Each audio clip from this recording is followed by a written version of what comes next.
Ghana should be the best place to do business in Africa in the medium term. And secondly, we should reposition ourselves as a hub for West Africa, because not only are we, once we're in the middle of the world, we'll be in the middle of West Africa. But we really are in the middle of West Africa, when you look at the global positioning on the geographical position of West Africa. And so we are working many policy initiatives to fulfill these great objectives. And in these policies that actually expose the opportunities that there are. For example, we have one very landmark, should I say, changing policy called the One District, One Factory policy, which says that we should set up a manufacturing firm or production process in each of the 254 districts that we have nationwide. We can't build a modern economy by just exporting our raw materials and our resources. We need to convert them. And I can give you two very interesting examples. Ghana and Cote d'Ivoire probably control some 67% of the global cocoa bean industry. Now, at best, every year, that's just about 15 billion that the two countries make. Guess how much the chocolate industry, chocolate alone industry, is globally? Some 120 billion. So why are we stuck at the bottom where we are only making 15 billion when there's a 120 billion that we should be taking a great proportion out of? So the two countries have sort of ganged up and decided, well, we should move away from just exporting our beans.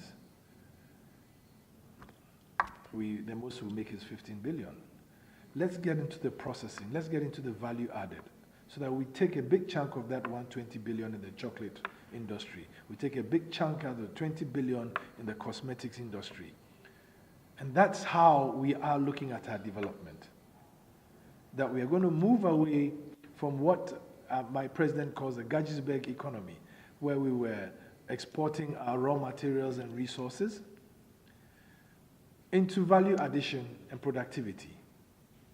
And that will enable us move away from debt, from borrowing to develop our economy, and taxes to develop our economy, to growth. And we've already seen it happen. Since the policy was set up last year, there are 79 factories already in various stages of construction, and some 30 more ready to roll out in the next year. Ghana is basically, or has been fundamentally, an agricultural nation with about 50% plus of the population engaged somehow in the value chain of agriculture. But yet, 2 years ago, we imported $2 billion of food. And yet, if you go to the northern parts of Ghana, 8 million hectares of arable land lying fallow. Something is just wrong about that. So we launched a new policy called Planting for Food and Jobs, which meant that there's going to be a renewed energy looking at the agricultural sector.